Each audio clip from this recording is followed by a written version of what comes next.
एउटा दलितलाई अन्तर्जातीय विवाह गरेको न्यूमा पक्राउ गरेर प्रहरीले हत्या गरेको छ। प्रहरीको कस्टडीभित्र प्रहरीले अहिले हामीले त्यो लास पनि हेऱ्यौँ, हामीले शरीरभरि चोटै चोट छ, त्यो मान्छेको शरीरभरि चोट छ।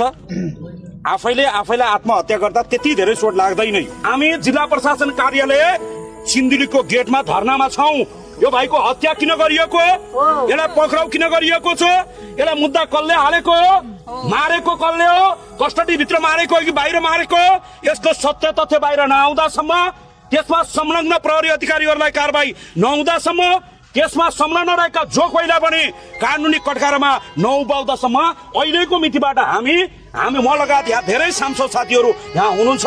आजैबाट अहिलेबाट यो जिल्ला प्रशासन कार्यालयको गेटमा हामीले धर्ना सुरु गरेका छौँ।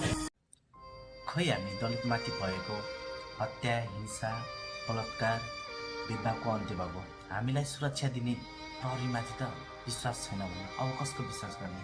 कहिले हुन्छ अन्त्य? हामी दलितहरूमाथि परेको अन्याय र अत्याचारको अन्त्य कहिले हुन्छ?